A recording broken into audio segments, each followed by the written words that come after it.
안녕하세요. 하나님의 잔소리입니다. 오늘의 성경 묵상은 창세기 40장 1절에서 8절까지입니다.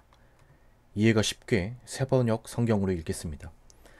이런 일들이 있은 지 얼마 뒤에 이집트 왕에게 술잔을 올리는 시종장과 빵을 구워 올리는 시종장이 그들의 상전인 이집트 왕에게 잘못을 저지른 일이 있었다.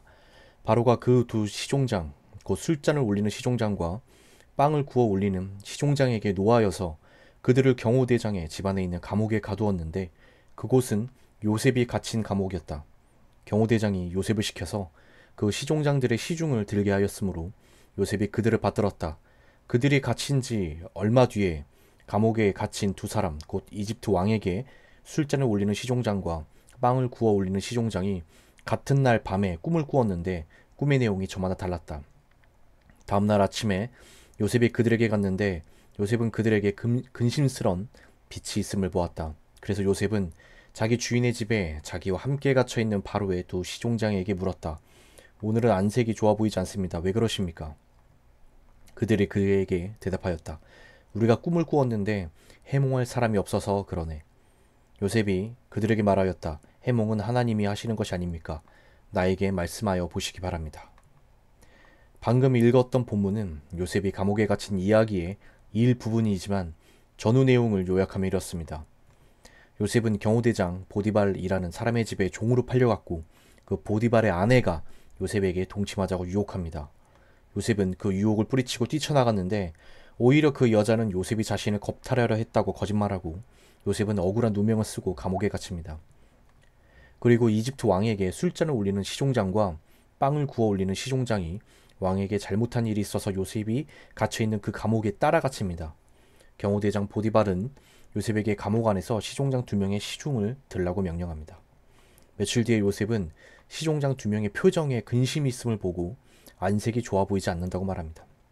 그러자 시종장 두 명은 서로 꿈을 꾸었는데 해몽할 사람이 없다고 하고 요셉은 그 두 명의 꿈을 하나님께서 주신 지혜로 해몽합니다. 오늘의 본문에는 없지만 이후에 감옥에서 풀려난 술잔을 올리는 시종장은 그 일을 2년 동안 잊고 있었고 2년이 지난 뒤에 왕이 어떤 꿈을 꾸었는데 해몽할 사람을 찾지 못하자 그제서야 요셉을 2년 만에 기억하고 왕에게 꿈 해몽을 잘하는 요셉을 추천합니다.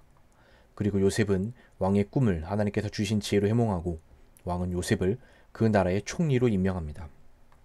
저는 이 본문을 보면서 이해되지 않는 부분이 있었습니다.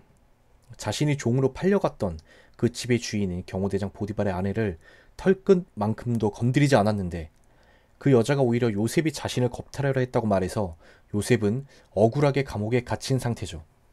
얼마나 억울하고 화가 나는 상황이겠습니까, 진짜.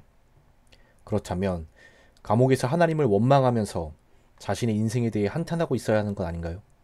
감옥에 누가 또 들어오든 말든 무슨 상관입니까? 내가 감옥에서 나가는 게 중요하죠. 어떻게 하면 억울하게 들어온 이 감옥에서 나갈까? 온갖 생각에 사로잡혀야 정상 아니겠습니까?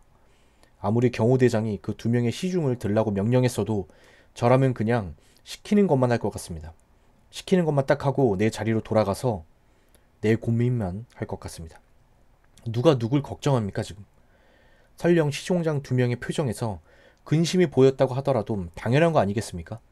그들도 어쨌든 감옥에 들어왔고 감옥에 있는 것 자체가 근심인 상황이니 안 좋은 표정 짓는 게 당연하다고 생각해야 정상 아니겠습니까? 그런데 그 와중에 시종장 두 명의 표정 속에 숨겨진 또 다른 근심을 발견하다니요.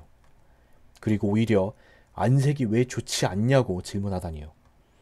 누구보다 표정이 안 좋아야 하는 건 요셉 자신일 텐데 말이죠. 저는 오늘 본문을 통해 이것을 깨달았습니다. 진짜 그리스도인이라면 고난 속에서라도 이웃이 보여야 한다.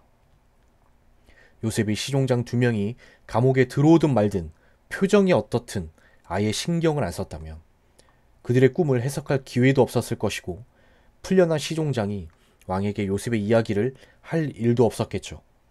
요셉이 시종장들의 표정을 보지 못했다면 왕을 보지 못했을 수도 있었고 총리가 될 일이 없었을 수도 있습니다.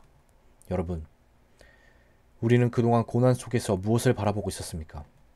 고난 속에서도 하나님을 바라보는 자는 하나님의 형상으로 만들어진 이웃 또한 눈에 들어와야 합니다. 모든 사람은 하나님의 형상으로 지어졌으니까요. 고난 속에서 이웃의 문제는 안중에도 없고 오직 내 문제만 보인다면 진지하게 고민해 봐야 합니다. 내가 정말로 하나님을 믿는 사람인지 아니면 나의 문제 해결을 위해 하나님을 이용하는 사람인지를. 마태복음 22장 39절. 둘째는 그와 같으니 너희 이웃을 너희 몸과 같이 사랑하라 하셨으니. 고난 속에서도 이웃의 표정 속에 숨겨진 하나님의 얼굴을 발견하는 우리가 되기를 진심으로 소망합니다. 하나님의 잔소리였습니다.